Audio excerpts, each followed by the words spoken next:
Hi guys, welcome to my YouTube channel. I'm Shahara. ඉතින් මගේ ආදරණීය යාළුවනේ ඔයාලට කොහොමද? මං හිතනවා වෙනද වගේම අදත් ඔයාලා සුවෙන් සතුටෙන් සැපෙන් ඇති කියලා. ඕනේ යාළුවනේ අද වීඩියෝ එක අරන් ආවට එච්චර සතුටු කාරණා නම් නෑ. ඒ මොකද කියලා කියනවනම් ඔයාලට දැන් පේනවා ඇතිනේ. ඔව් යාළුවනේ. අපේ බබා මේ දවස්වල ටිකක් අසනීප වෙලා ඉන්නේ. ඉතින් මේ දවස්වල උණ කැස්ස හෙම්රිසාව යන වෛරස් එක තියෙනවානේ. දවස් දෙකක ඉඳන් ඔන්න මගේ පුතත් අසනීප වුණා. ලොකු කුඩා ભેදයකින් තොරව අපි හැමෝටම උණ හැදුනම ඉතින් කන්න බොන්න ටිකක් අමාරුයිනේ. ඉතින් මම මගේ පුතාට රෑට බොන්න සුප් එකක් හැදුවා. ඉතින් එයා මේ සුප් එක බොන්නෙත් ඇති කියන ගමන්. ඉතින් මේ වගේ තත්ත්වවලදී උණ හැදුනම අපේ ඇඟ වේලෙනවා වැඩි. එතකොට ඉතින් අපි මෙයාලට වැඩි හරියක් දියර ಜಾති දෙන්න වග බලා ගන්න ඕනි. ඉතින් මෙයා කොහොමද දැන් කන්න බොන්න බෑ කිව්වට අපි අතහැරලා ඉන්න හොඳ නෑනේ. ඒකින් ළමයි මං එයාට සුප් වතුර ටික ටික පෙව්වා. මොනවා හරි කරලා අපි සනීප වෙන්න එපේ. ඒ වගේම ඇඟට පණ තියෙන්නත් එපේ. මම මේ දවස් වලින් ඉතින් හරි කලබලෙන් තමයි හිටියේ. දැන් අඩු වෙයිද දැන් උණ බහීද මෙයාට කොහොමද කියලා මං අපේ බබාගෙන සැරින් සැරේට අහනවා. ඉතින් එයාට තේරෙන විදියට එයා කියනවා. එක්ක ඔළුව රෙදෙනවා කියනවා නැත්නම් අතපය රෙදෙනවා කියලා.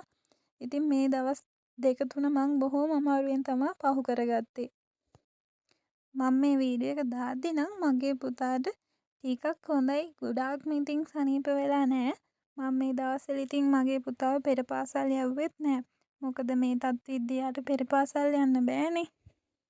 ඔන්න යාළුවනේ අපේ බබාට හොඳ වීගෙන එනවත් එක්කම බලන්නකෝ අපේ පොඩි නංගි කරගෙන තියෙන දේ. මේ දවස්වල මේ පැත්තට වහිනවා යාළුවනේ. ඉතින් පාරවල් ඉස්සනවා මේ ඉස්කෝලේ යන දවසක ඉස්කෝලේ ගිහිල්ලා ඉවර වෙලා මෙයා ඉතින් වැටිලා. අයියෝ මොකද දන්නවද වෙලා තියෙන්නේ? වැටිලා විතරක් නෙමෙයි මෙයා දතෙනුත් චූටි කෑල්ලක් ඉතින් කඩාගෙන.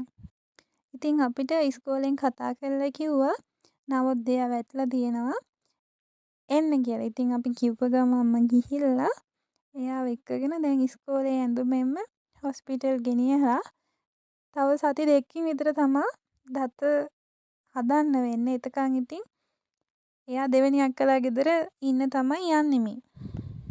අද සිකුරාදා දවසක්. ඉතින් එයා ඊටද සෙන්සුරාදා එහි ඉඳලා ආයෙමත් ඉතින් ඊට හවස අපේ ගෙදරට එන්න වෙනවා ඉස්කෝලේ යන්න.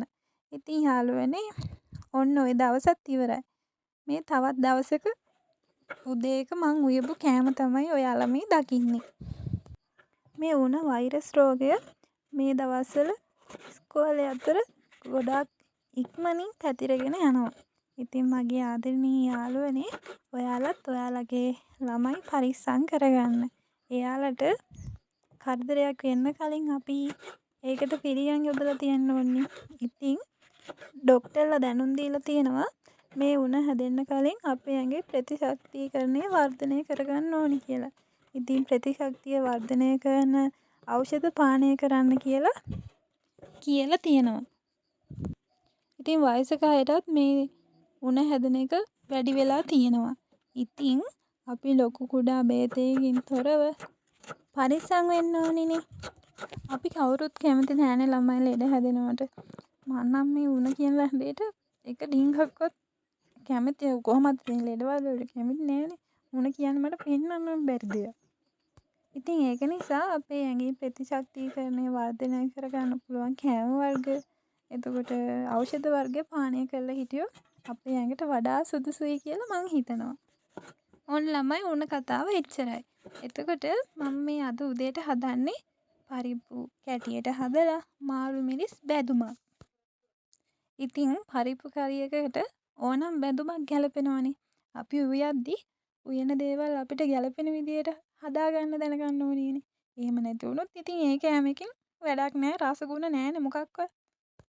ඉතින් මට කලින් රෑ දවසේ උයපු මාළු කරියකුත් තියෙනවා. මාළු මිරිසුයි මාළුයි පරිප්පුයි තමයි ඔන්න අද උදේ කෑම. අද වීඩියෝ එකේ නම් ළමයි මම ගොඩාක් විස්තරයක් අරන් ඇවිල්ලා නැහැ. මේ දවස් ටික ඉතින් මගේ හිත කලබල වෙලා තමයි ගෙවිගෙන ගියේ. ඉතින් ඔයාලට වීඩියෝ එකක් මං අරන් ආපු නැති හින්දා ඔයාලව බලන්න මං මේ විදියට ආවා. ඉතින් මගේ ආදරණීය යාළුවනේ මම තවත් දවසක තවත් ලස්සන වීඩියෝ එකක් අරගෙන එන්නම්. එහෙනම් මම අදට ගිහින් එන්නම්. ඔයාලා හැමෝම ඔයාලගේ පවුලේ අයත් එක්ක සතුටින් සමගියෙන් එකමුතු ඉන්න. ඒ වගේම මේ දවස්වල තියෙන මේ උණ රෝගයෙන් පරිස්සම් වෙන්න. එහෙනම් ඔයාලට සුබ දවසක්. මං ගිහින් එන්නම්. මං ඔයාලගේ ආදරණීය ශෙහාරා. බයි බයි.